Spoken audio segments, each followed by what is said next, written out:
Está grabándose la clase.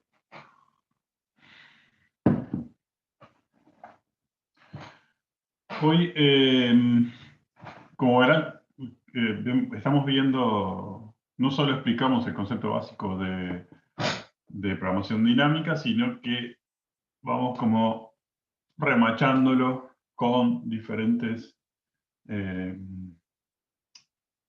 tipos más o menos estándar de solución a distintos problemas, porque como dijimos antes, y insisto, el poder aplicar la estrategia de programación dinámica tiene mucho que ver con un poco desarrollar la intuición de cómo dividir el problema en subproblemas. Entonces, toda esta parte viene siendo mostrarles distintos tipos de soluciones para que esa intuición se vaya desarrollando. Y también a la vez mostrarles problemas clásicos en los que esta estrategia se aplica.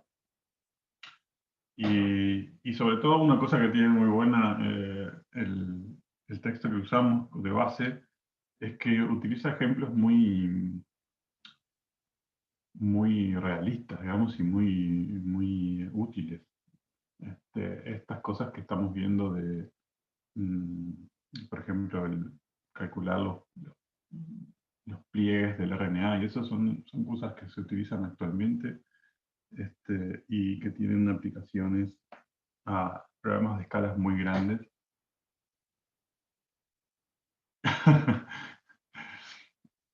No alcanzó con lo de Aníbal Troilo y Carlos Gardel, era buenísimo eso.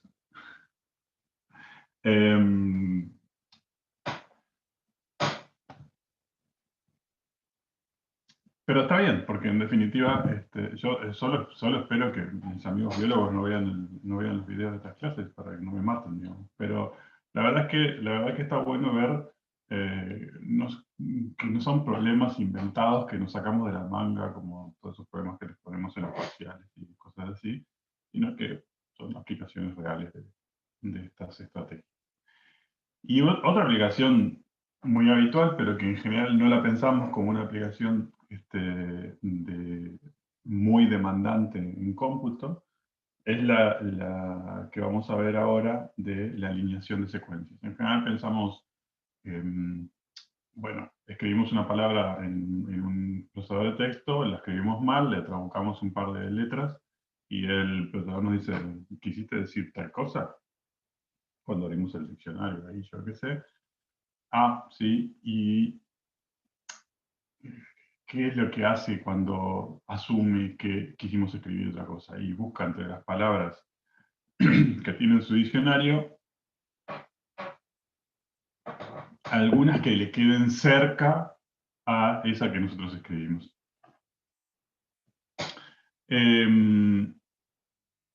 Y el qué quiere decir que le quedan cerca. ¿Qué se les ocurre que es? Voy a sacarle la vibración a este teléfono.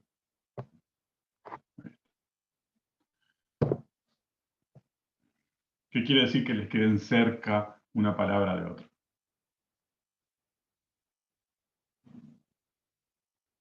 ¿Y cuál era? Hola, ¿se escucha? Sí. En programación 1 habíamos trabajado con la cantidad de cambios, pero letra a letra, como en posición en un arreglo. Bien. Fue La cantidad parte de cambios de será, uno de los por laboratorios. ejemplo, si... Ahí va.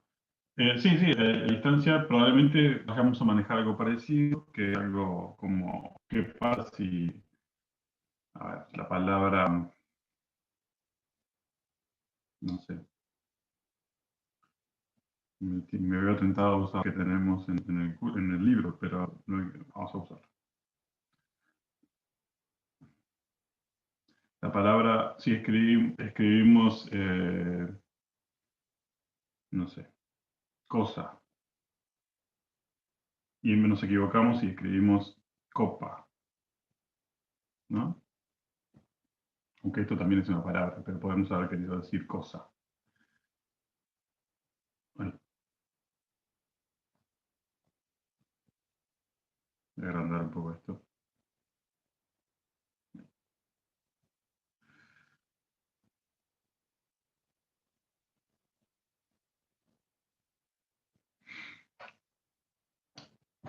Entre las dos palabras, ¿cuál es la distancia? Y bueno, de repente, acá es bastante evidente que acá hay dos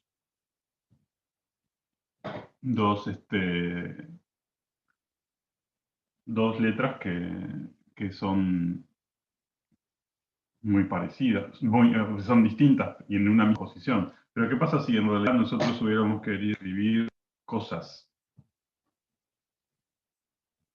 Bueno, no solo hay acá dos letras distintas, sino que hay un hueco ahí, ¿no? Pero además de repente queríamos, em, por ejemplo, podríamos decir que acá esto es una versión con un hueco de una letra acá. mm, Estoy eligiendo un mal ejemplo.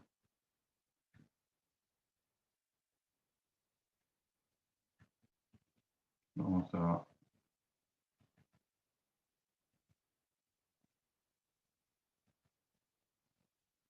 usar el ejemplo de-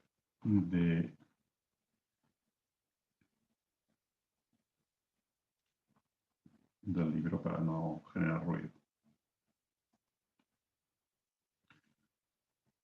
En el libro usa el ejemplo occurrence, pone en vez de occurrence, ¿no? Y escribe.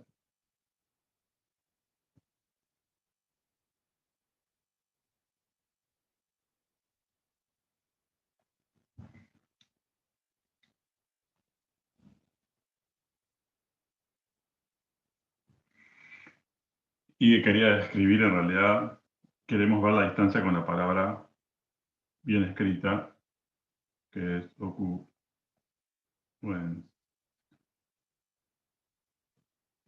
Entonces puede pasar cosas como que eh, yo tengo que machear esto con la otra palabra y lo puedo machear como algo así, ¿no? Como,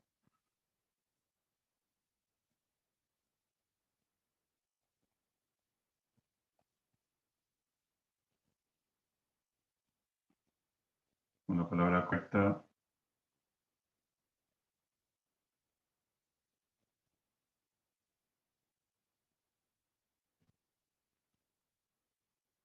Puedo decir que en realidad me equivoqué. Acá puse una E y no puse nada y había una E y acá puse una A y no había nada. O puedo decir que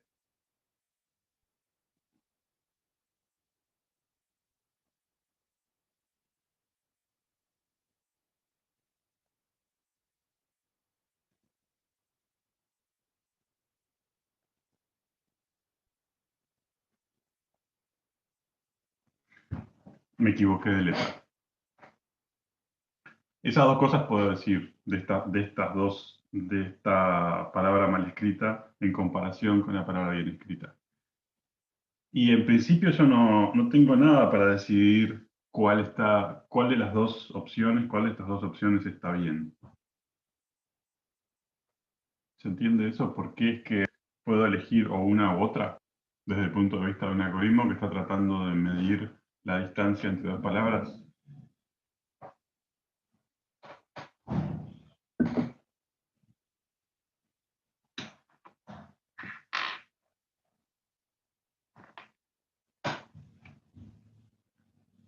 Estoy esperando a que pase el ruido porque tengo gente trabajando en mi casa, haciendo obras. Em,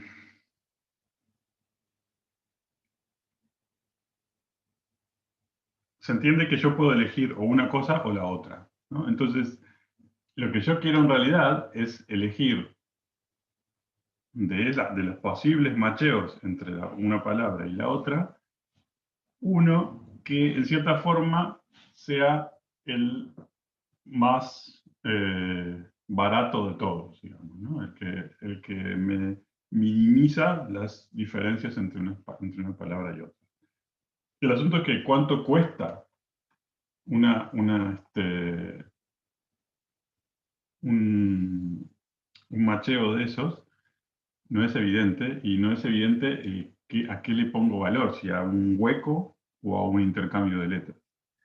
Y sobre todo, cuando este problema lo paso a pensar en términos de moléculas de DNA, como estábamos hablando antes, cuando en realidad machear palabras es son palabras cortas, son computacionalmente muy baratos, pero si queremos comparar eh, dos tiras de cromosomas, dos moléculas de estas, que tienen millones de elementos, esto tenemos que hacerlo de una forma eficiente y un poco no tenemos una intuición tan evidente como eh, con palabras que entendemos, digamos, ¿no? Entonces tenemos que inventarnos un precio de machear dos strings de alguna manera, eligiendo si hay cuando dos letras no coinciden, si es que intercambié una letra o un símbolo, o es que me comí me generé un hueco, ¿no? Entonces,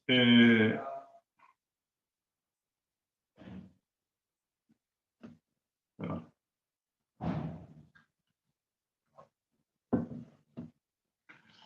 Entonces la estrategia para esto que vamos a presentar ahora es decir, bueno, cuando eh, cuando yo intercambio dos letras entre dos strings, esto me vale, ¿cuál es el que usa? ¿Qué terminología usa? Alfa, me parece. Primero, tengo posiciones de las letras acá. 1, 2, 3, etc. Acá tengo 1, 2, 3, etc. Y lo que tengo es un alfa de 4, 5, 6, 4, 5, 6, 7. Tengo un alfa de 6, 7 que vale algo. Tiene un precio de intercambiar dos letras en esas posiciones. Entre la posición 6 de un string y la posición 7 del otro. Claro, si es la misma letra, ese valor, si esto fuera una A,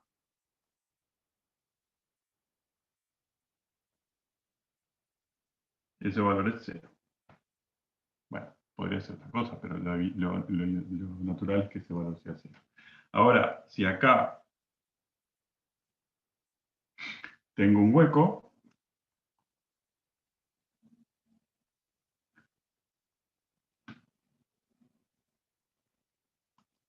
podría depender, pero yo no sé si estas preguntas quedan grabadas en el video, me parece que no. La pregunta de Rafael es si el alfa depende de los símbolos que intercambias o de las posiciones. El alfa es de una posición y depende de los símbolos que intercambias, ¿no? Entonces, si el símbolo que intercambias es el mismo, si había una A y pusiste una A, el alfa es 0, y si había una A y pusiste una B, el alfa puede ser, no sé, 1. Podrías imaginarte un costo que dependa de una distancia entre símbolos, podrías poner, y decir, pusiste una A y era Z, entonces eso vale 27. Podrías hacerlo. En este momento no nos interesa eso, nos interesa simplemente darle un costo a eso. Entonces, vamos a ir formalizando un poco esto. tenemos dos strings,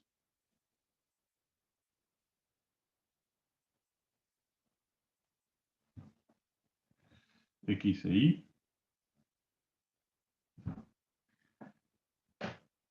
X es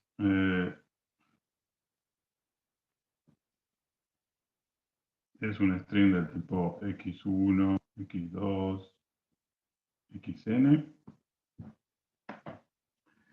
Vamos a poner m. Y I es un símbolo, es un string de símbolos I1, I2, y N. Y vamos a decir que hay una pregunta por acá. Ahí va, dice Nicolás, eso de supongo que es lo que estaba diciendo yo de la distancia, ¿no? Es porque hay caracteres que son más fáciles de intercambiar por error, tipo errores ortográficos. Exactamente. Y si quisieras estar usando esto para sugerir palabras que podrías haber escrito, probablemente te interesa una distancia entre los símbolos también. O sea, te interesa representar la distancia entre símbolos también. Entonces, lo que queremos buscar es un macheo entre estas dos letras. Una cosa interesante es que en los macheos estos no nos interesa encontrar cosas cruzadas, o sea, no nos sirve decir, que eso un poco en los diccionarios les puede interesar, pero a nosotros no, en este caso, por las aplicaciones biológicas que se le está buscando acá, pero además porque es un problema un poco más sencillo de presentar ahora, es que no nos interesa presentar cosas como esta acá, no nos interesa, no hay cruzamientos, no aceptamos cruzamientos en nuestros macheos, ¿no? Vamos a machear dos strings,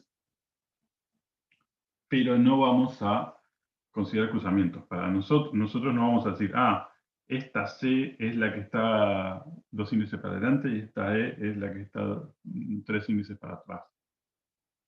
Esto para nosotros, este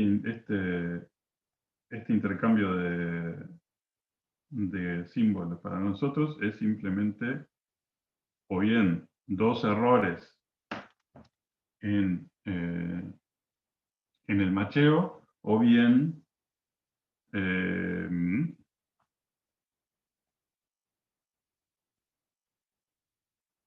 dos gaps, dos espacios, dos lugares equivocados, ¿no? Algo así.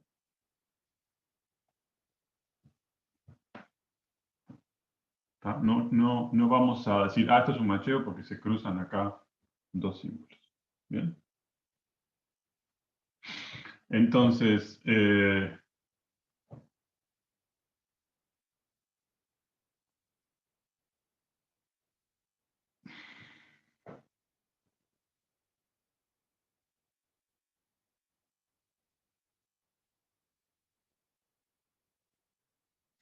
eso no vamos a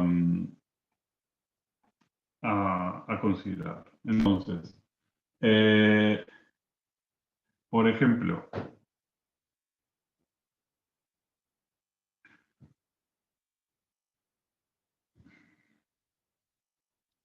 un macheo, un alineamiento entre las palabras top y tops,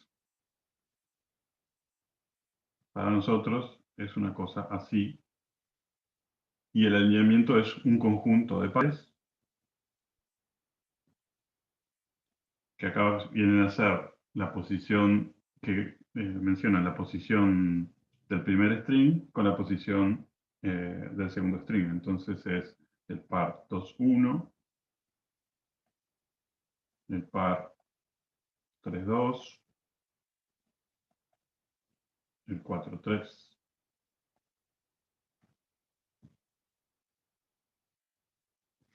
Esta es la posición. Entonces, está macheando nuestro alineamiento, está diciendo, se alinean la posición 2 del primer string con la posición 1 del segundo string, la 3 del primero con la 2 del segundo, y la 4 del primero con la 3 del segundo. Y no se alinea con nada la primera del primer string ni la última del segundo string. No permitimos este cruzamiento del que hablábamos. Entonces, le vamos a dar un costo. No sé si hoy me distraje con algo y no sé si terminé de comentar. Le estábamos dando un costo a cuando hay dos símbolos de los dos strings que son iguales o distintos. Que pregunta Rafael, si sacaras el part 2.1, ¿cómo te quedaría el matching? ¿A qué te referís con sacar el par 2.1?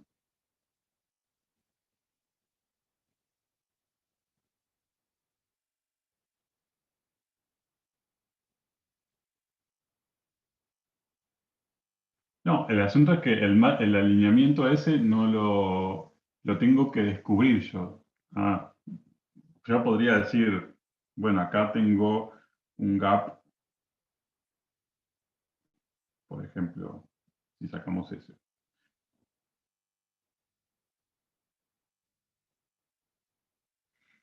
Podría decir esto, ¿no?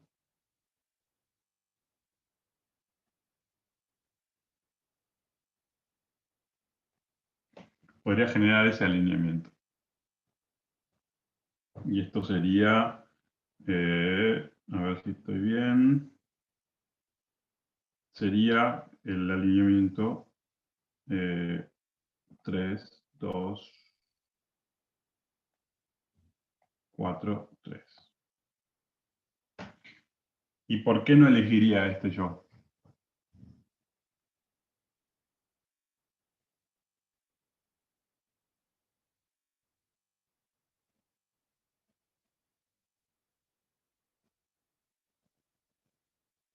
Porque tiene más gaps que el primero. Y entonces ahí era a lo que iba. Le tengo que poner también un costo a los gaps, ¿no? Tienen que pesar los gaps. Entonces, los gaps les voy a poner un costo distinto al alfa S de hoy. Le voy a poner un costo eh, gamma. Sí.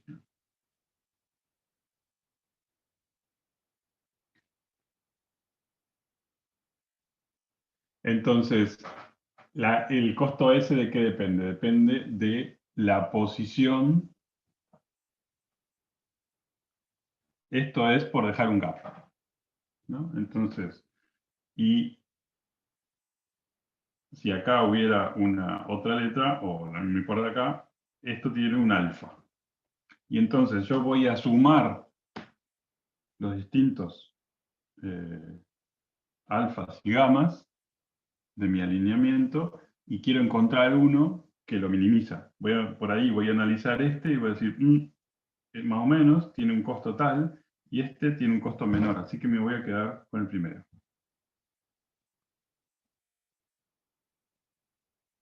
¿Se entiende eso?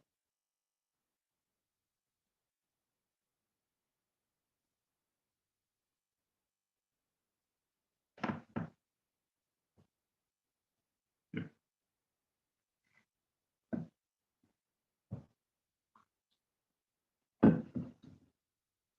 Entonces vamos a definir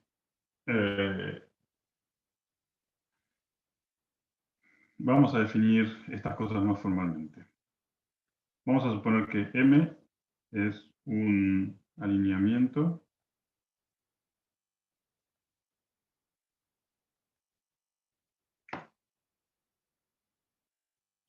entre X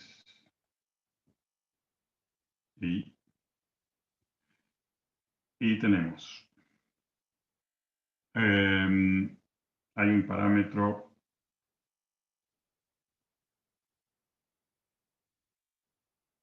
gamma mayor que 0, que es acá le llama gap penalty, que es algo así como la multa por vacío, no sé cómo traducir gap. El costo del gap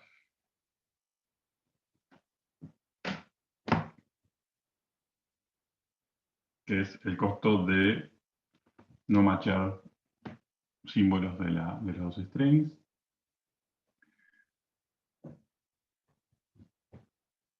Y después, para cada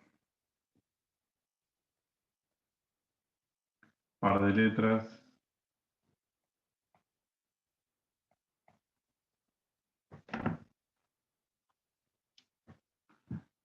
P y Q del alfabeto,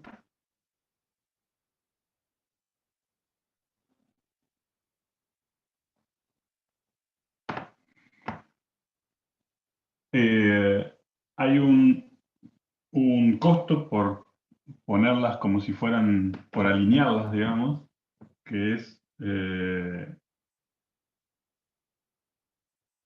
costo por alinearlas es alfa sub PQ.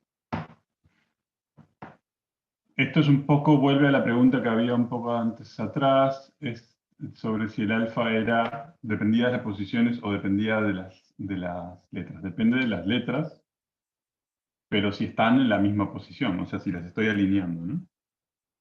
En definitiva, esto es un costo. En el libro habla de un costo de mismatch, o sea, de equivocarme en esas dos letras, pero es un costo de alinear dos letras. Que si son la misma, es un costo cero, y si son distintas, valen algo que puede depender, puede ser constante, si algo, o puede gustarnos que una B corta y una B larga, que es un error ortográfico común, tengan poco costo, y una B corta, el alfa de B corta a P, sea mucho más alto, por ejemplo.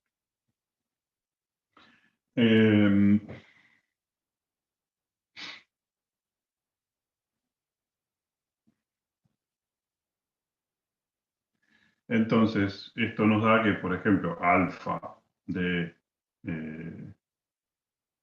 PP es igual a 0, por ejemplo, o el alfa de cualquier otro alfa vale, no sé, 1, o alguna otra cosa. Y el costo total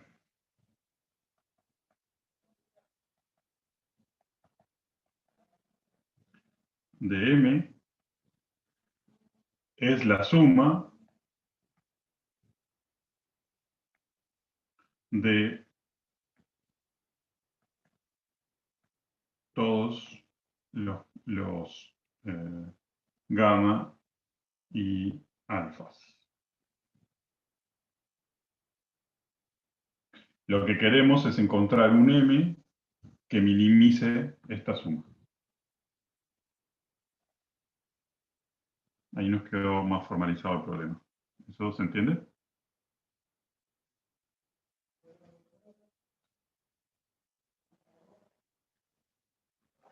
Gracias, Rafael.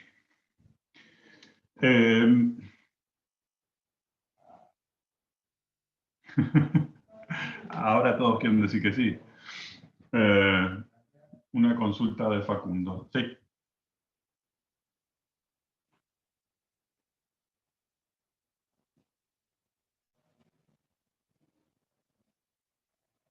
Era rápida, Facundo.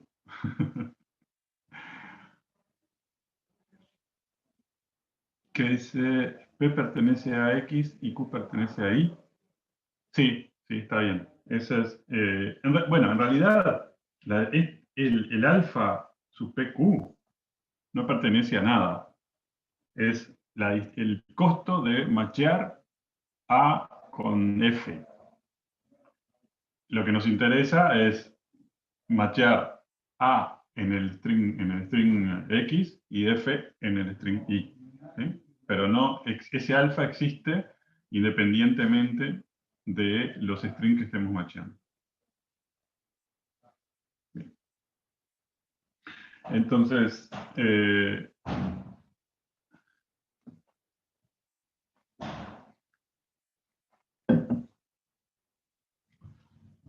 ahí nos quedó formalizado el problema. Y entonces, por ejemplo,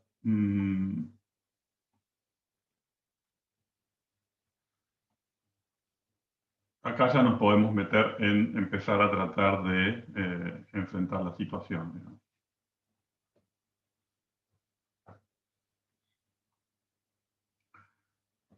¿Qué podemos hacer?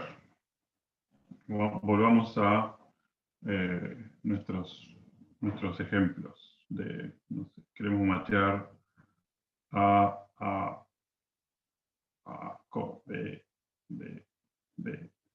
con A.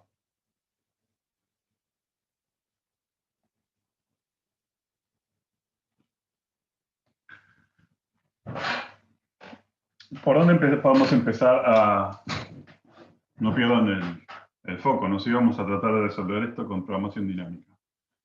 ¿Y qué hacemos siempre cuando empezamos uno de estos problemas? Es o tal cosa está en la solución o tal cosa no está en la solución, ¿no? ¿Qué es la tal cosa en este caso que está o no está?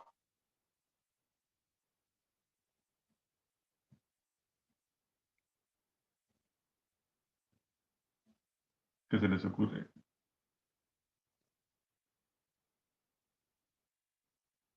Los últimos caracteres de cada string están haciendo trampa. Claro, los últimos caracteres de cada string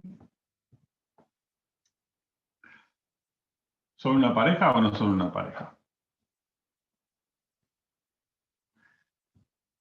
Y ahí empezamos a visualizar la división del problema mayor en sus problemas, ¿no? Entonces decimos, ¿son una pareja? Entonces capaz que ahí ya tenemos una cosa resuelta y pasamos a tener un subproblema más chico que es machear este substring con este substring. Ahora,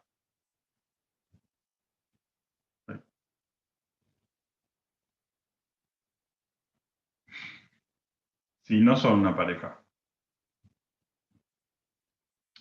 ¿qué puede pasar?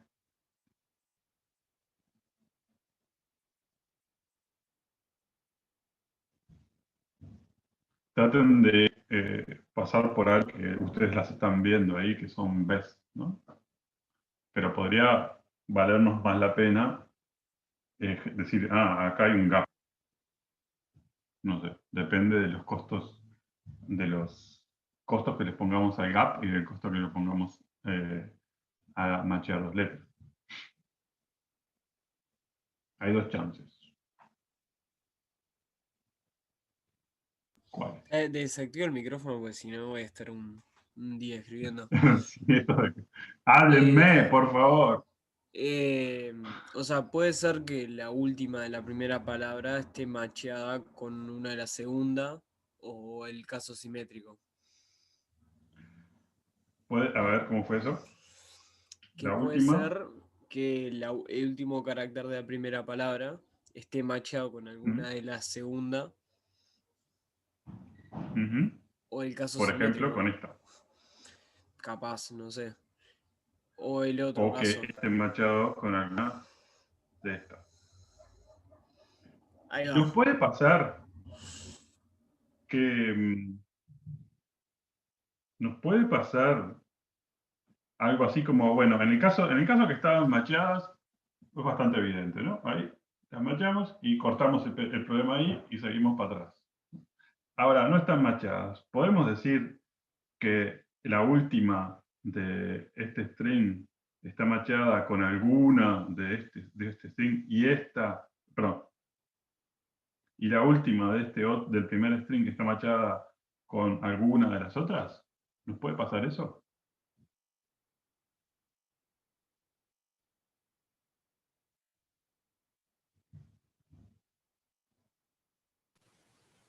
No pueden pasar las dos a la vez, porque si no te queda una inversión, digamos, te queda un cruce. Ahí va. Eso no nos puede pasar. No nos puede pasar que tenemos dos casos entonces, ¿no? O bien, no es una palabra, son dos, o bien. O bien, eh, em, vamos a estar en el caso que tenemos X tiene M caracteres y Y tiene N caracteres. Entonces, o bien el par M, N pertenece a nuestro macheo, a nuestro alineamiento, o bien la posición M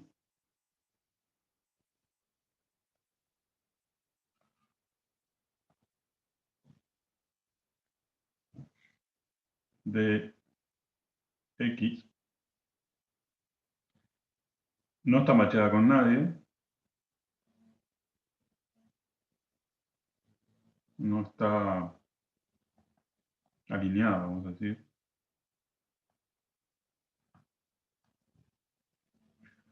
o, esto es uno O grande, la posición N de Y no está alineada.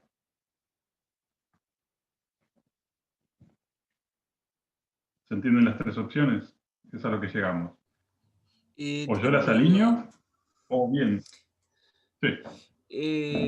Yo como estaba leyendo este mismo ejemplo en el libro, o sea, no entendí por qué es que arranca del final. O sea, se podría arrancar perfectamente desde el principio, ¿no? Ya que, o sea, las palabras las Sí, puedes dar sí, vuelta sí, y... completamente.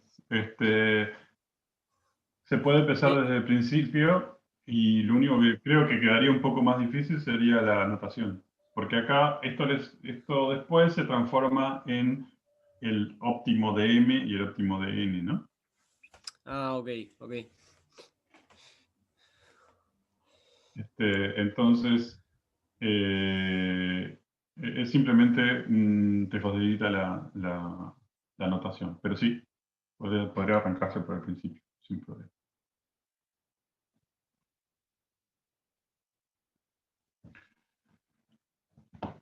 Entonces, ahí entendimos las tres opciones. Y ahora podemos escribir esto en términos de nuestro función OPT de siempre. A ver, lo último fue lo de estas tres cosas. ¿A eso te referís? Bien. Vamos de nuevo porque es importante.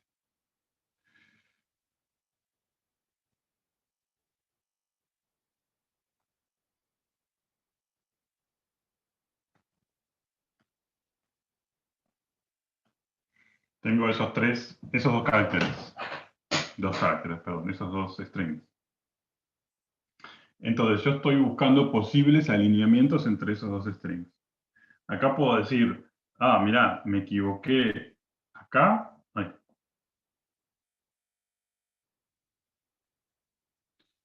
me equivoqué acá y dejé un gap acá.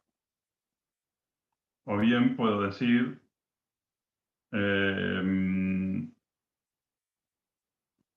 vamos a ver, esto también puede ser considerado como A, A, A, un gap, B, B, B, y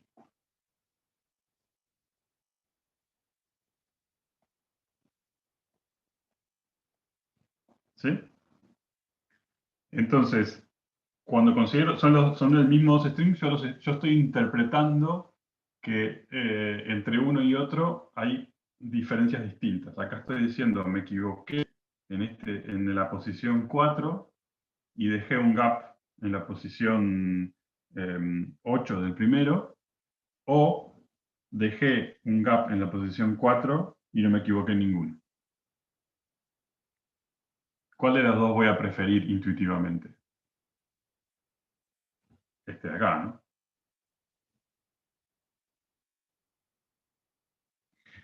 Eso es porque acá estoy sumando un costo de dejar un gap más un costo de equivocarme, y acá estoy solo sumando un costo de dejar un gap. Pero entonces, si yo estoy tratando, esa es la parte intuitiva cuando vemos los strings así de arriba, pero si ahora yo estoy tratando de automatizar esto, ¿cuáles eran las dos opciones que tenía en realidad? Tenía la opción de decir, voy a tomar el string, voy a empezar por el último carácter de los dos strings. Esos dos últimos caracteres, el carácter 7 del primero y el 8 del segundo, que son nuestro M y N, ¿están macheados entre sí o no? Estos dos acá. Si están macheados entre sí, estoy en una situación como esta de acá. Y lo que tengo que pasar a resolver ahora es el problema más chico. Hasta acá. Hasta esto es la posición M y esta es la posición N. Esta es la posición M de X y este es X. Este es Y. Esta es la posición N de Y. Esta es la posición M de X. Y acá tengo el problema de tamaño M-1 y acá tengo N-1. Esa es una opción, pero yo no, una de las opciones que tengo, pero tengo que revisar la otra, que es, en realidad, M, en este de acá, la última posición del string I, no la estoy macheando con nada, está dejando un gap. Y ahora podría pasar que yo machee la última posición del carácter X con alguna otra de el carácter Y. ¿Sí? Yo ya decidí que el último de Y no lo maché con nada. Ahora, bueno, el último de X puede ser que yo lo maché con alguno de Y. Lo que no puede ser es que yo maché el último de X con alguno de y el último de Y con alguno de X. ¿Por qué? Porque me implicaría machear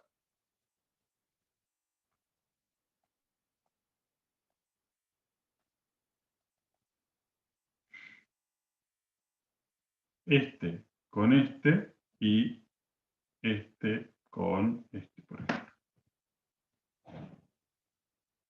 ¿Ahí se entendió? Lujo.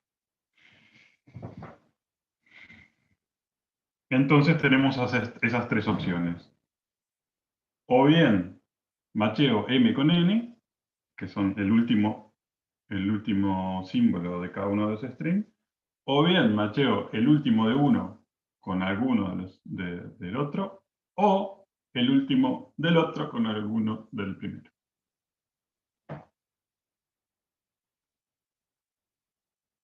Pero no las dos cosas a la vez. Entonces, ahí ya estamos en condiciones de hacer una recurrencia. Y vamos a definir nuestra función óptimo. Nuestra función óptimo de porquería. De IJ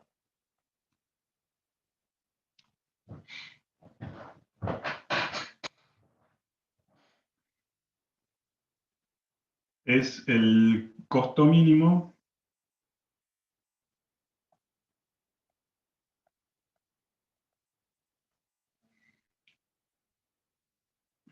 de alinear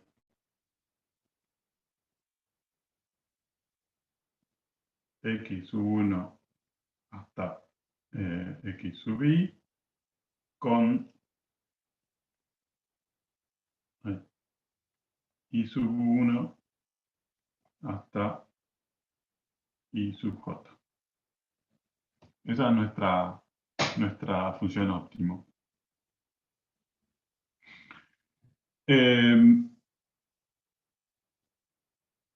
Y ahí tenemos que empezar a pensar los tres casos. Vamos a numerarlos.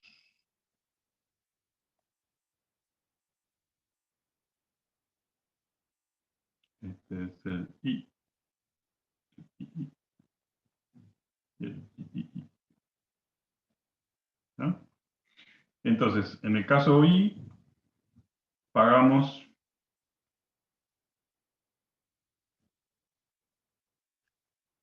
alfa de IJ,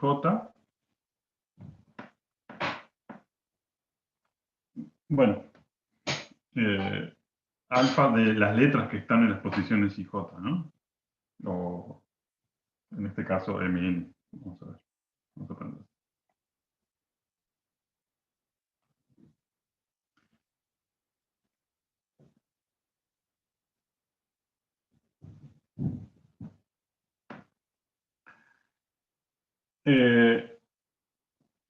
Y alineamos, pagamos eso, y después nos pasamos a tratar de alinear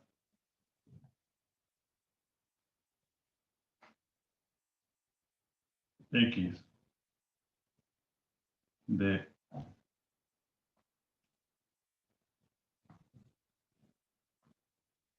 1 a x m menos 1 con i de 1 a i sub n menos 1. Que era lo que decíamos hoy de, bueno, alineamos el último y nos vamos a resolver el problema m menos 1, n menos 1.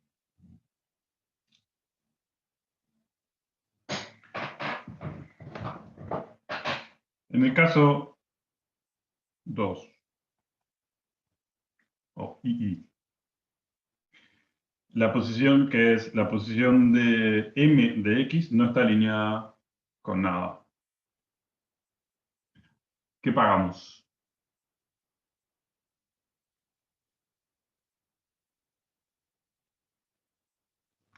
Ah, perdón. No, está bien.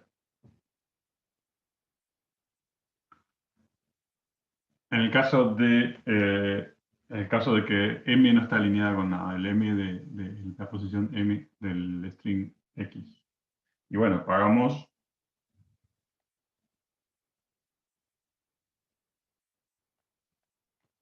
gamma por esa posición y alineamos x sub 1 ¿hasta dónde? M no está alineada con nada.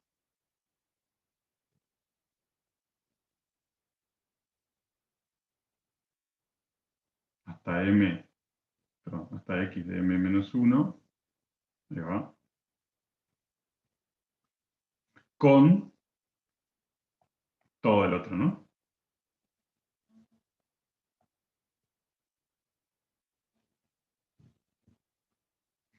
Y en el caso 3, lo contrario.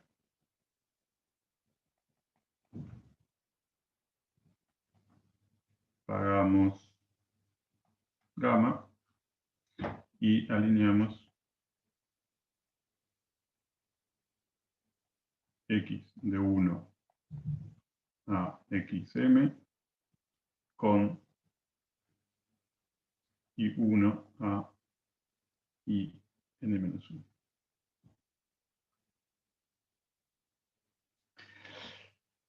¿Y cuánto es el óptimo de este alineamiento?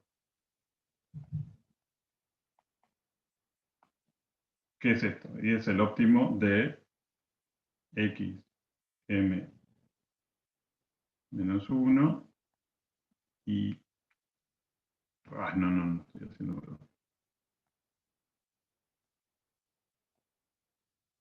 El óptimo de m menos 1, n menos 1. Así que en el caso 1,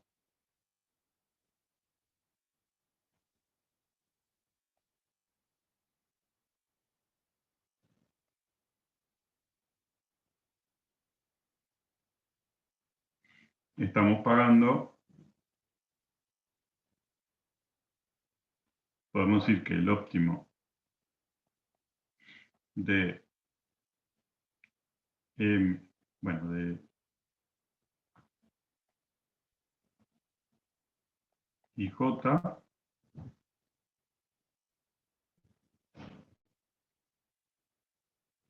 bueno, estábamos con M y N,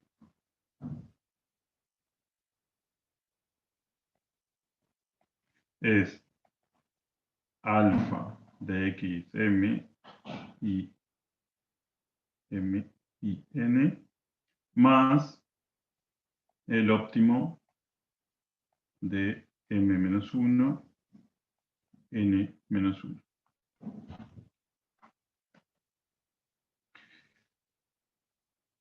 En este caso,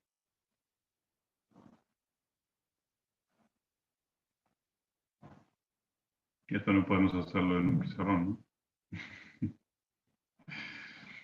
¿Qué pagamos acá? Esto es el óptimo de Mn es igual a gamma más el óptimo de M menos 1, N. Y acá, casi lo mismo, pero al revés, el óptimo de Mn es igual a gamma más el óptimo de Mn menos 1. ¿Bien?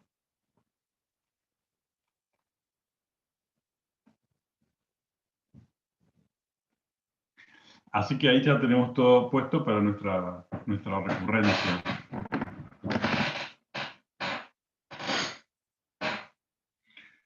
La recurrencia es que el óptimo, vamos a escribirla en rojo,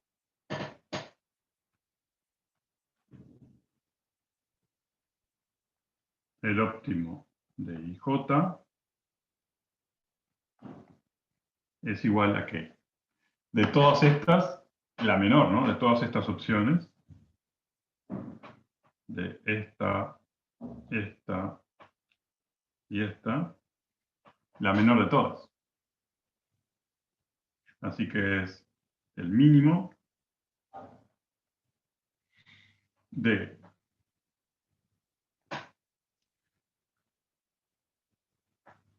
la primera, que era alfa de xi, x sub y sub j, más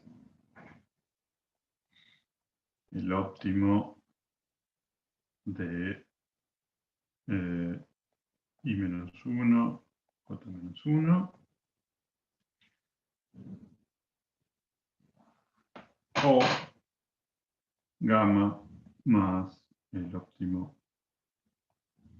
o sea, el mínimo entre esto otro, i menos 1, j, gamma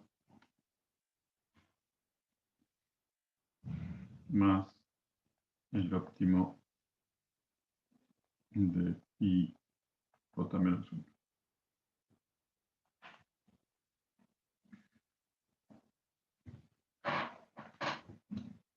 Ahí tenemos la recursión.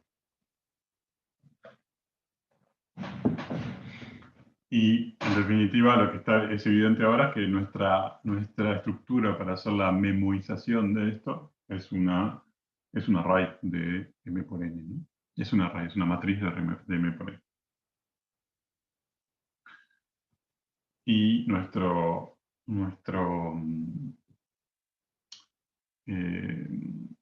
algoritmo recursivo, no recursivo, iterativo para hacer esto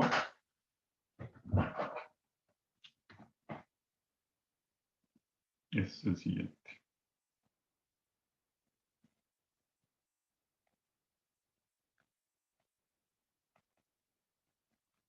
Alineamiento de XY, le entran los strings, definimos el array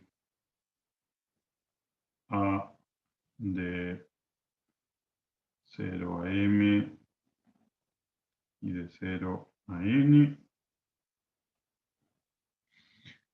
Lo inicializamos para todas las posiciones. ¿Cuál es el paso? No usa mucha memoria. Bueno, usa M por N lugares. Lo que estamos queriendo acá es resolver el problema en tiempo polinomial. Y en definitiva también lo estamos resolviendo con memoria polinomial, digamos, ¿no? La estructura es M por N, es polinomial. Pero el objetivo era hacerlo o sea, el objetivo de toda esta programación lineal es, bueno, gasto un poco de memoria guardando el resultado de todos los subproblemas, pero a cambio bajo los tiempos de ejecución. Van a ver a lo largo del curso y de la vida, digamos, un montón de situaciones donde lo que hacemos es mover la complejidad de la solución de un lado para otro, ¿no? Y la ponemos en el lugar que nos conviene más. Eso es bastante habitual.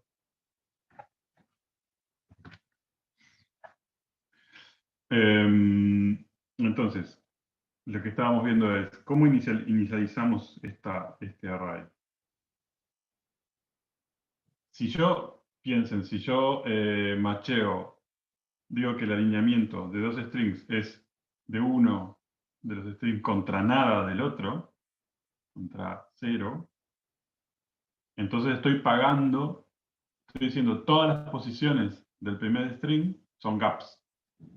Y ahí estoy pagando un gap por cada posición del primer string. Entonces, A de I0 es el costo de machear algo de largo I con nada, es I veces el costo del gap. Acá esto es para cada I. ¿Se entendió esta parte? Ahí va. Imaginen que yo estoy macheando, vamos a hacerlo acá. Yo tengo algo de largo I, entonces I es 4, yo qué sé.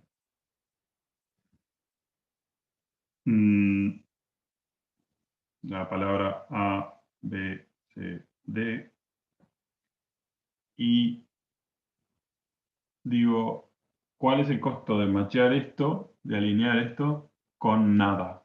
Con un string de largo 0. Y bueno, todos son gaps. Porque ninguna de las letras de mi string está alineada con nada. Es un poquito raro, pero se entiende. Es como estamos tratando de armar un paso base para esto. Mi string I está vacío. ¿Se entiende eso?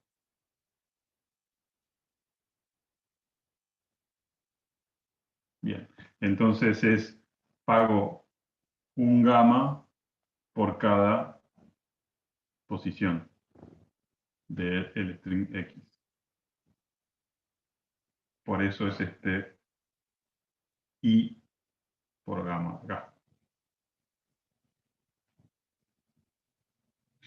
Lo mismo al revés. ¿Qué pasa si X está vacío? Y bueno, pago un gamma por cada posición de J. Por cada posición del string X, Y, que son J posiciones.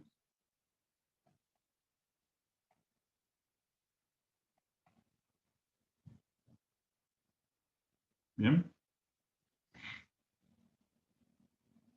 Y después, ahí ya tengo cómo arrancar. Después, para cada J en 1n, y para cada I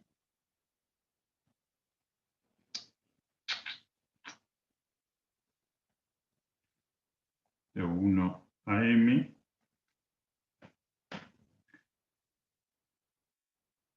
uso esta recurrencia.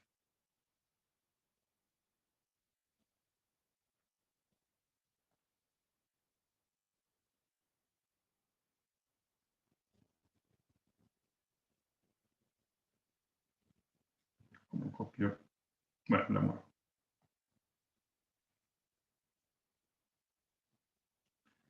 No, no la muevo porque me cambia el cosa. Ya vamos a escribir de nuevo y chao. Es A de IJ es igual al mínimo de alfa de xi y j más a de i menos 1, j menos 1, gamma de a de i menos 1, j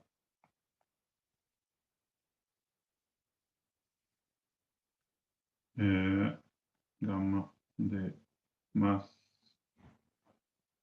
a de i j menos 1.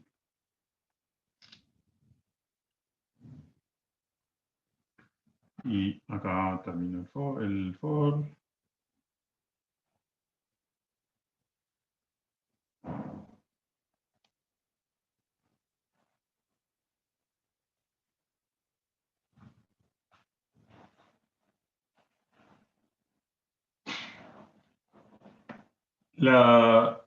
La correctitud de este algoritmo, bueno, de nuevo, se hace por inducción en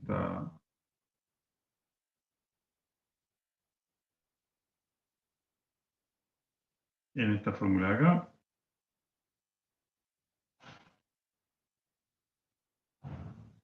Por alguna misteriosa razón dejó de ser roja.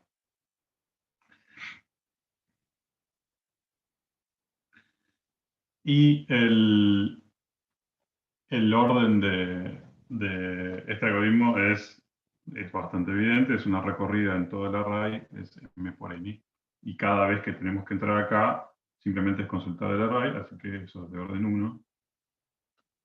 Nos queda m por n.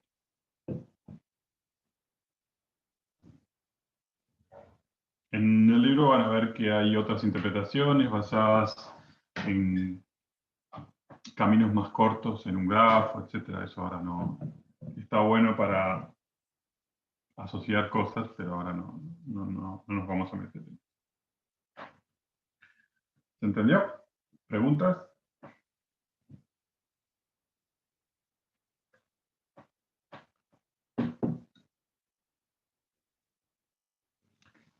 Bueno. Y el último de los ejemplos que vamos a ver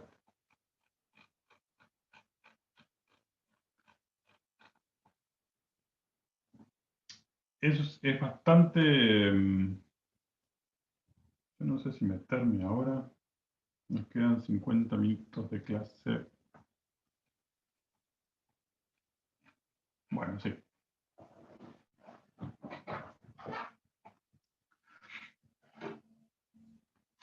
El último de los ejemplos que vamos a ver es nada menos que uno de los algoritmos más usados en Internet para enviar mensajes de un lugar a otro. Para averiguar por dónde enviar un mensaje de un lugar a otro en Internet. Ustedes creo que todavía no hicieron redes, ¿no?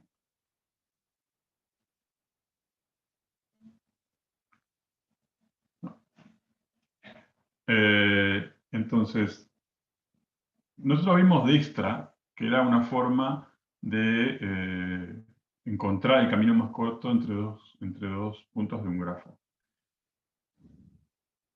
Dijkstra funciona y se usa también para calcular el camino más corto entre dos puntos de Internet, pero tiene algunas complicaciones para calcular estos caminos en todos los aparatos que hay conectados a Internet. No nos vamos a meter en ese lío ahora, pero hay formas un poco más fáciles de hacerlo de una forma distribuida, en donde cada uno de los aparatos que está conectado a Internet calcula una partecita del asunto. Y esta forma que vamos a ver ahora de calcular el camino más corto en un grafo, se la inventó, ¿se acuerdan de Bellman? El tipo que decidió que lo mejor era llamarle a esto programación dinámica, simplemente porque un ministro de defensa le iba a sonar mejor que optimización matemática o algo así.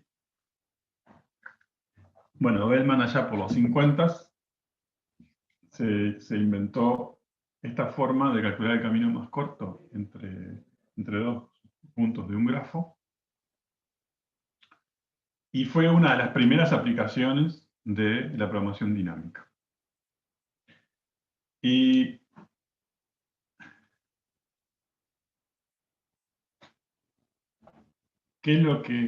ahora, ¿qué es lo que queremos minimizar en este caso? Tenemos un grafo.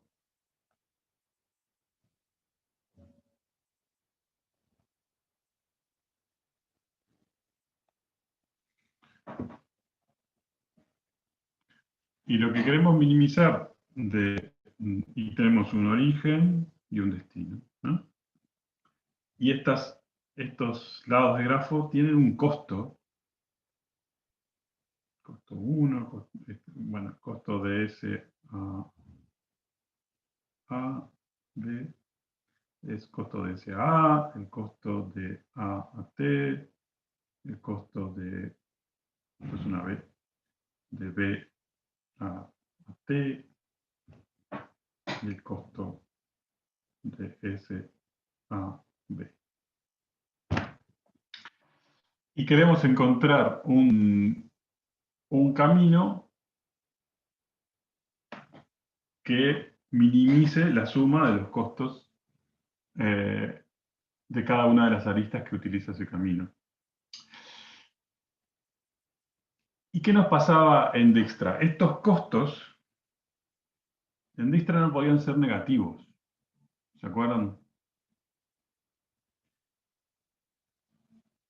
¿Por qué no podían ser negativos? No podían ser negativos porque Dijkstra estaba basado en que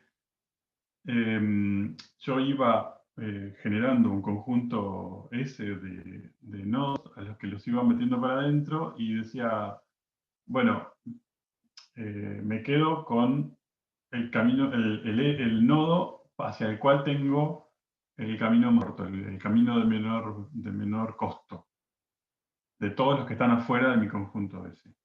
Y yo sabía que no importaba por dónde fuera, iba a ser un camino más largo hacia ahí, entonces iba a tener, como todos los costos son positivos, al ser más largo era más caro.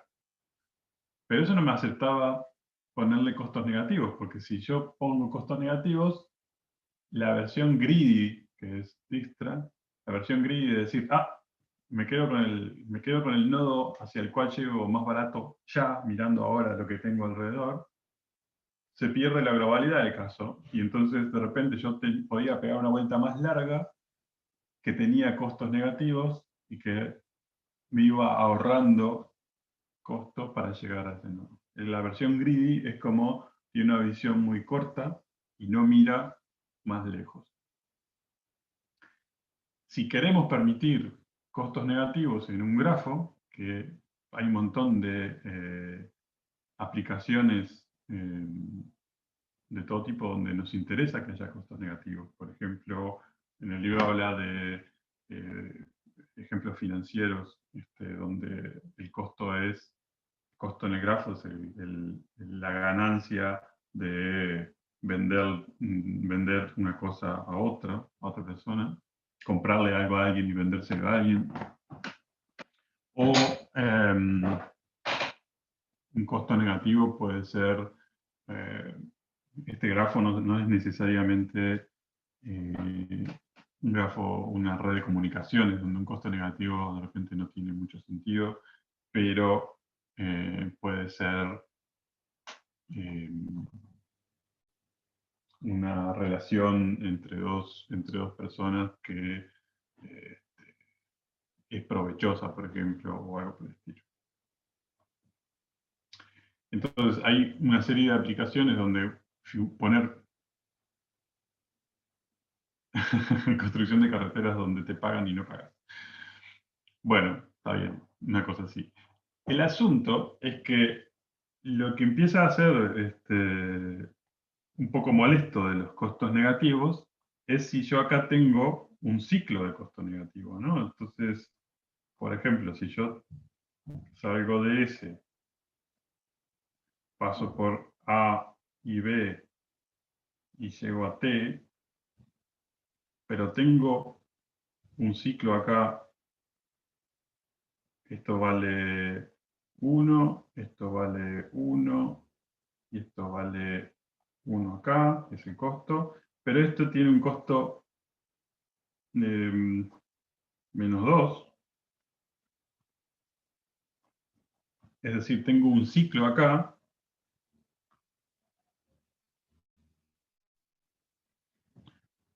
un ciclo de costo negativo, ¿qué es? Eso es un ciclo que si yo lo recorro, si yo voy de A a A siguiendo estas aristas, pago menos 1 por ir de A a sí mismo. Entonces, ¿qué problema tiene este grafo? Si yo voy de S a T derecho, hago este camino acá,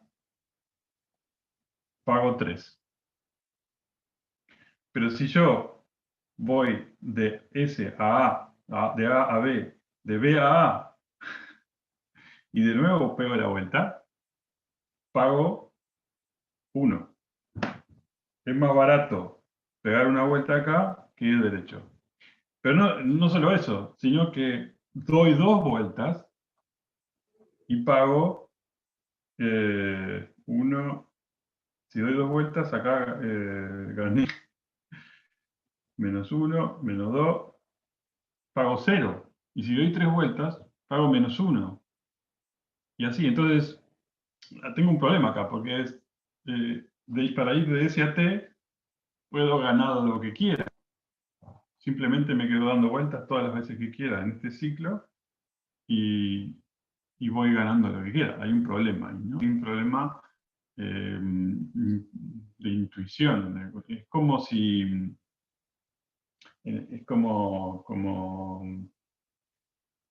por ejemplo, si estos grafos representaran lo que gano por comprar, por ejemplo, por vender dólares a pesos, y después de pesos a euros y de euros a dólares, y yo encontrara un ciclo negativo ahí, hubiera algún problema en cómo le pusieron el precio a eso, yo podría dedicarme a vender dólares a pesos, pesos a euros, euros a dólares y así eternamente y así inventar plata de la nada, digamos.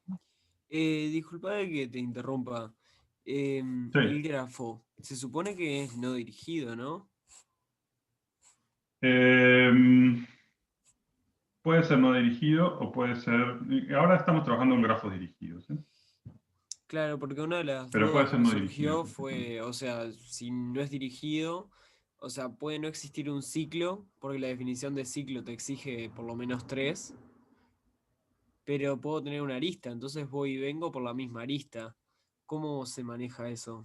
Bueno, eso es un ciclo también, ¿no? O sea, si es no dirigido, pasás a tener y venir por el mismo lado, es como si tuvieras dos aristas, O sea, el tema de que la por definición de ejemplo. ciclo te exige Bueno, es tener este caso tres mismo, ¿no? vértices, por lo menos. Esa fue la que trabajamos en discreta. No. Ah, bueno, en este caso no necesariamente. Yo podría tener un ciclo así. Ahí va, ok, simplemente un camino donde arranco y termino en el mismo lugar. ¿Mm? ¿Perdón? No te escuché. Claro, simplemente un camino donde arranco y termino en el mismo lugar. Exactamente. Bien. No sé por qué les dieron esa definición de ciclo. Porque teníamos que distinguir entre ciclo, circuito Ah. y esas cosas, y entonces se hace un poco engorroso si no. Pues si no, todo es un ciclo. Está bien. Capaz que para algunas cosas está bueno darle nombres distintos. Nuestros efectos son caminos que empiezan y terminan en el mismo nodo. Está. A eso para simplificar, le podemos llamar ciclos, capaz que entre ellos se puede distinguir claramente entre cosas que son distintas, ¿no? Este no Entonces pasa quedamos por que ningún estamos otro nodo, trabajando acá, y con este un pasa por grafo dos, dirigido. y tienen propiedades distintas. En un grafo dirigido, sí, o en un nodo dirigido.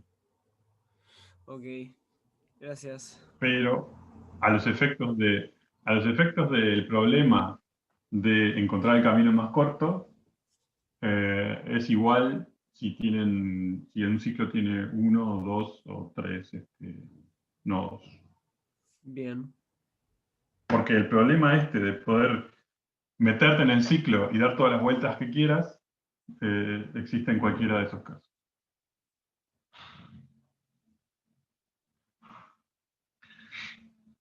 Entonces, el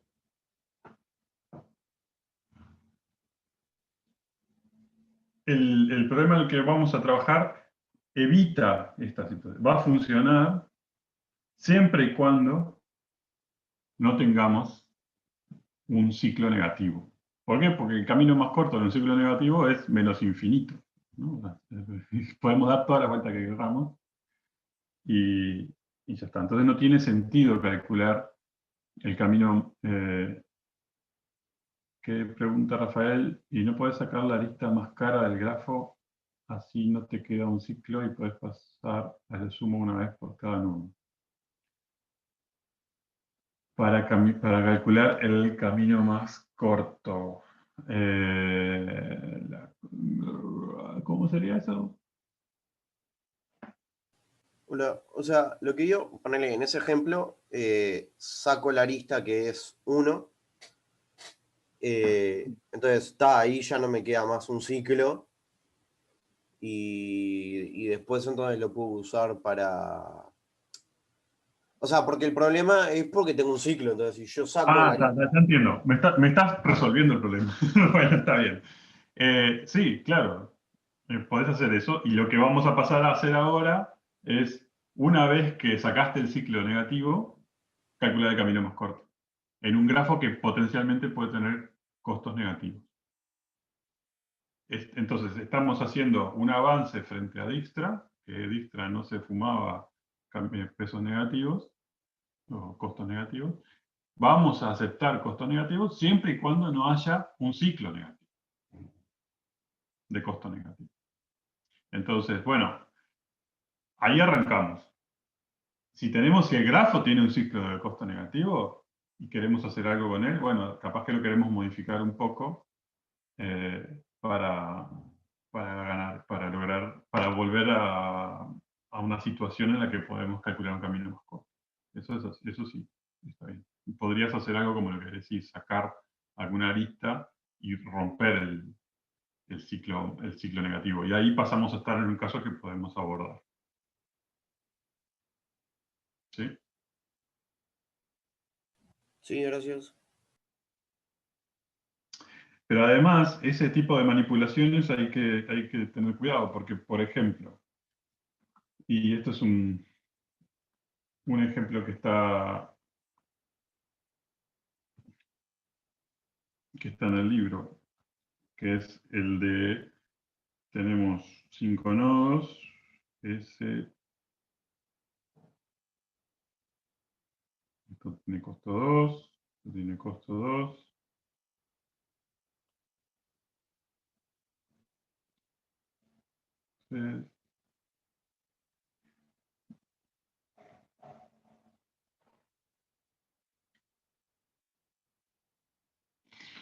En este ejemplo, no tenemos un ciclo negativo, tenemos por ahí un costo negativo. Y para poder resolverlo se nos pueden ocurrir manipulaciones de ese estilo. Podríamos decir, ¿qué pasa si le sumo 3 a todo para no tener ningún costo negativo? Y ahí aplico Dijkstra y chao. ¿Qué pasa ahí? En este ejemplo. ¿Cuál es el camino más corto? Este es ese y este es este, perdón. El camino más corto es este de por acá, ¿no? Ah, perdón. El camino más corto es 4, 3. Es este acá.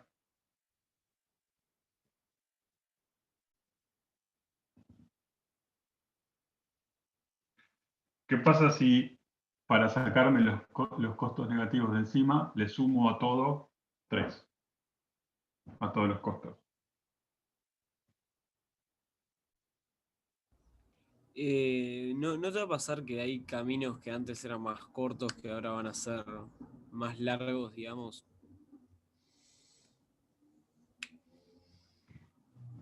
Exactamente. En este caso, esto me va a quedar en 0, esto me va a quedar en 6, así que este camino va a pasar a valer 12.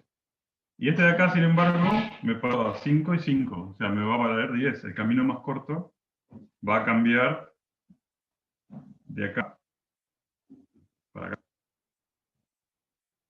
Entonces, manipular los costos, sumándole a todos valor constante que no me quede negativo, que parece algo bastante intuitivo, en realidad está.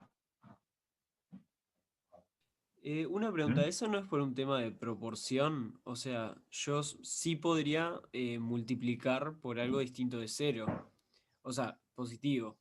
Claro, porque no estamos manteniendo, como este que no tenía el camino de arriba tiene 2 saltos y el camino tiene 3, en definitiva estamos sumándole 2 por 3 al de arriba y 3 por 3 al de abajo.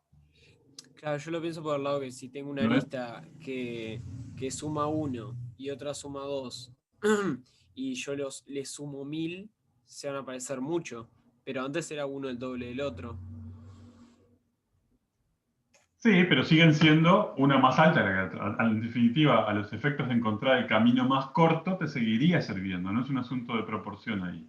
Lo que pasa es que el problema es que estoy sumando un constante por la cantidad de saltos de camino. Entonces ahí, hasta ahora no jugaba la cantidad de saltos en mi cálculo de costo y pasa un poco a jugar si yo le subo a todos parejos, ¿no?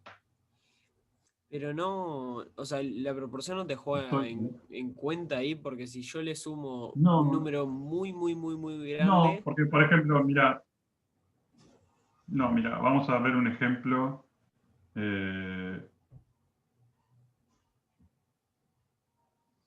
Un ejemplo que tengan igual cantidad de saltos.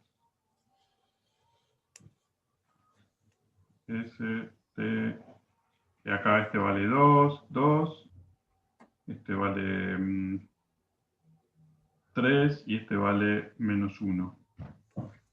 Ah, bueno, vos querías ver las proporciones. Menos, yo qué sé, esto vale 500 para usar números grandes, ¿no? Y esto es menos 1000.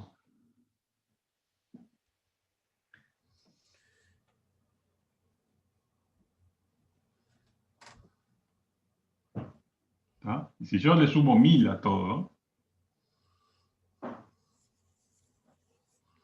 acá es 1500, acá es 1002, o sea que me está quedando 2502, y acá es 1003, y ahí sí sigue siendo este el camino más corto.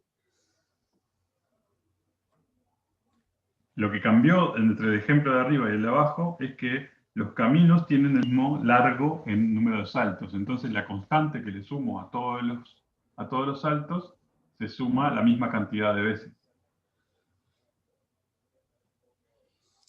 Entonces lo que estaría fallando es cuando cambia de ser negativo a un no negativo, digamos.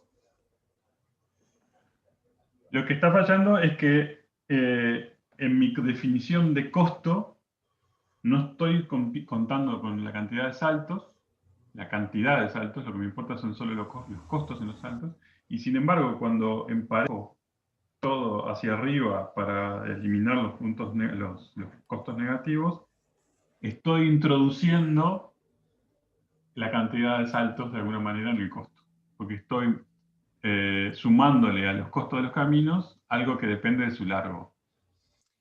Ah, bien. O sea que si de alguna forma yo quisiera reformular el problema para hacer pesar la cantidad de saltos, esa constante podría manejarla a mi criterio.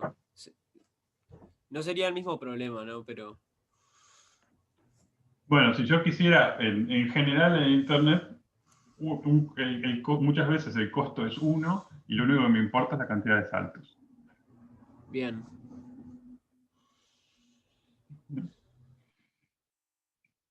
Entonces, esto era simplemente para mostrarles que no es, que la primera cosa que se nos puede ocurrir que es, bueno, emparejo todos los costos para arriba, que además lo vimos en alguna demostración, para algunas cosas esto sirve, para esta no. Entonces,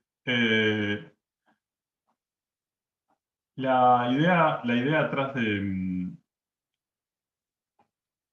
ver este algoritmo que vamos a ver en realidad se llama el de Bellman-Ford, porque lo vieron, se lo inventaron Bellman y otro tipo que se llama Ford. La idea atrás de Bellman-Ford es que en cualquier camino en un grafo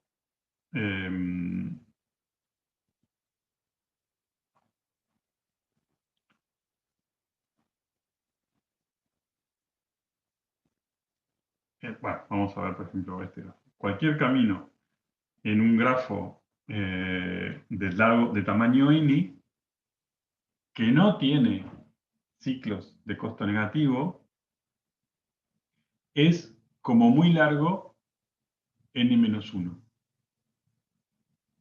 o en cantidad de aristas. Tiene como mucho n-1 aristas. ¿Eso se entiende? El camino más corto. ¿Se entiende lo que estoy diciendo ahí? Ahí va. ¿Por qué? Claro, si tuviera un ciclo negativo, podría hacer lo que decía hoy, ¿no? Tengo acá un ciclo negativo, esto es -1, entonces, claro, podría agregarle aristas a mi camino más corto, todas las que quiera. Pero si no tengo un ciclo negativo,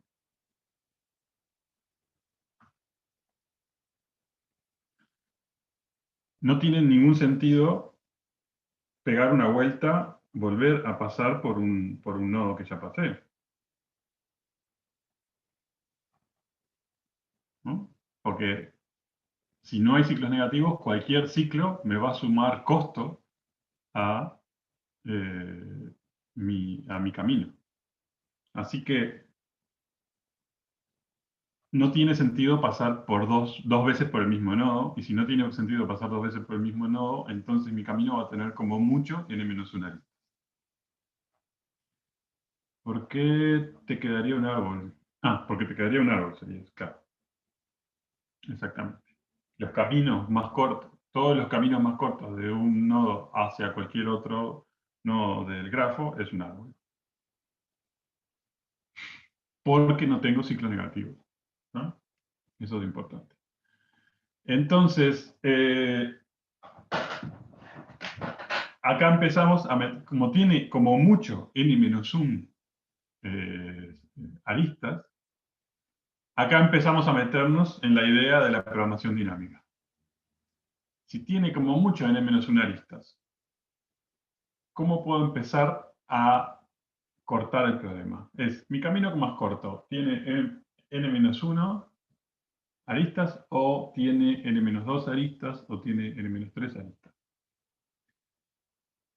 Entonces yo puedo decir, empezar a pensar en términos de, bueno, mi camino más corto, ¿vale? Si tiene n-1 aristas, vale lo que vale la última, o sea, el costo es lo que vale la última arista, más lo que vale todas las anteriores, ¿no? Empiezo a cortar el problema así.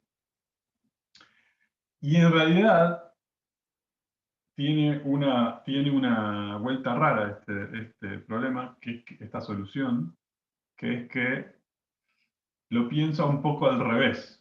Empieza a pensar, ¿qué pasa si yo tengo...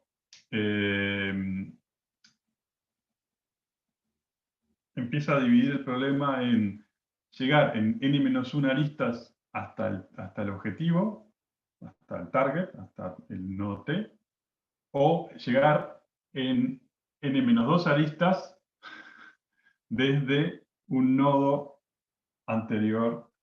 A ver, vamos a verlo con un dibujo que si no explicar esto en el aire se empieza a complicar. Vamos a usar este de acá.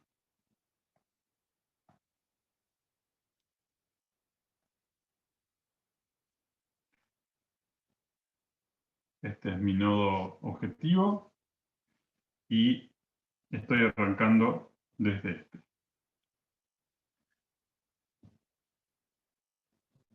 Y acá tengo un nodo W.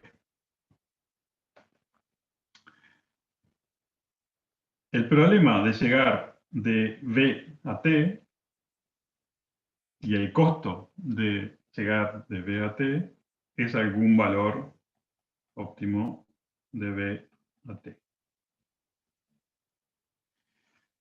¿Y cuál es el subproblema acá?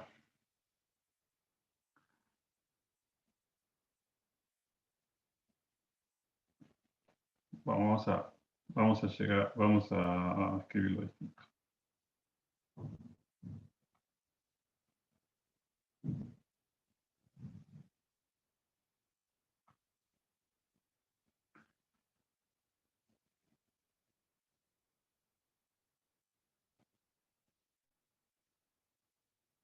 Como verán, me entregué.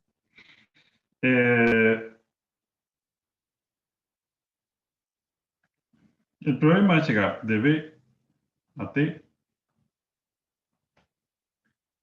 en el menor costo posible.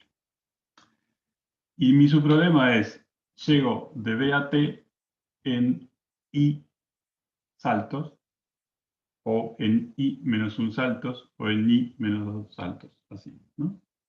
Entonces tengo un óptimo de I a T es el menor costo de llegar desde el nodo B al nodo T en I saltos. Ahí está bien.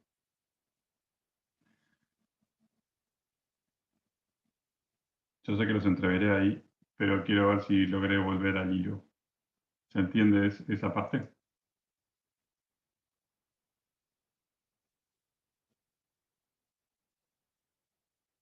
Bien, lo repito. Vamos a verlo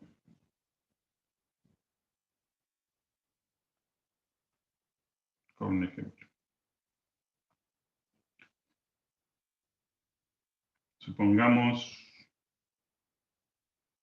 que yo tengo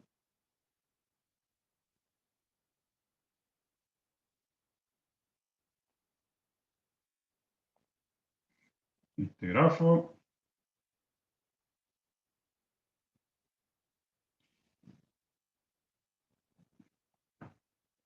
Acá esto me pesa 5. Esto me pesa 1.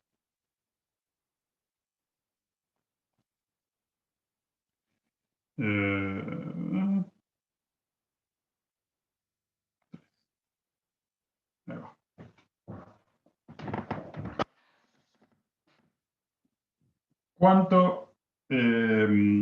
¿Cuánto es el camino más largo, la mayor cantidad de saltos que puede tener un camino de S a T? Tengo 4 nodos en mi grafo. Es 4 menos 1, 3. Así que, como mucho, el camino más largo que tengo, no tengo ciclos negativos, puedo tener valores negativos, pero no ciclos negativos. Entonces, como mucho, este es el camino, este es mi problema más grande, digamos. Y este es el valor de llegar en tres saltos, desde S a T, es mi óptimo de 3.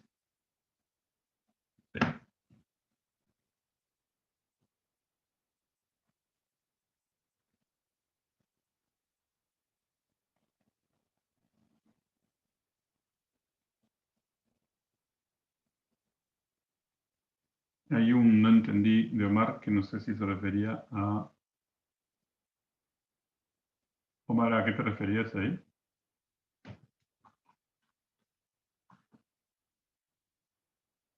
Ah.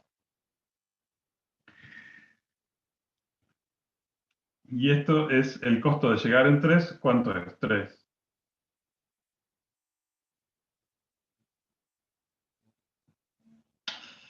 El costo de llegar en 2 a T es igual a 4. Y el costo óptimo de llegar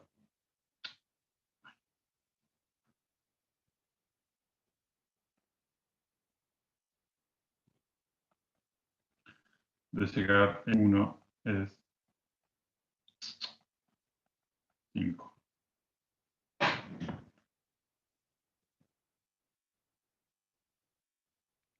¿Se ve eso ahí?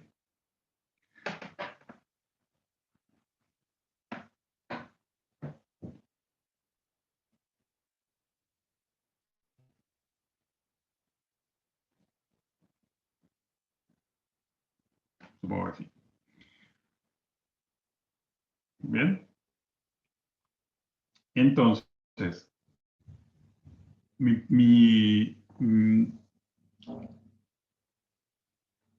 ¿cómo voy a empezar a cortar el problema? Voy a decir, bueno,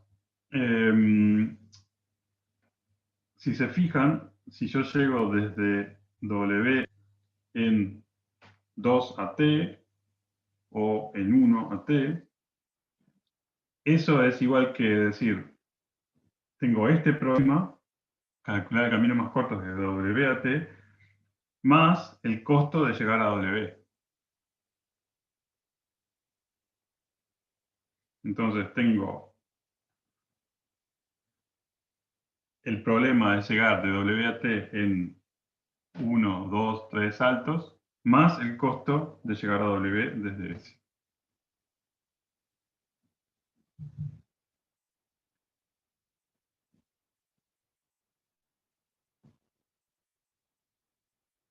Yo lo que siento es que los entreveré mucho con esta viaje y me da miedo que no se entienda nada de Gramma. Pero bueno, ahora vamos. Es que es difícil, no le veo las caras y no sé si están entendiendo nada o si la están siguiendo.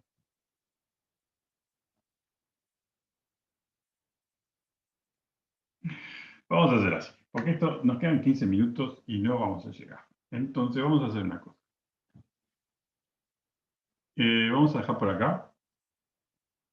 voy a ordenar un poco mejor esta explicación, la voy a hacer y nos vemos la clase que viene con un poco más de calma y seguimos adelante con esto, ¿sí? Porque ahora me parece que no va a ser.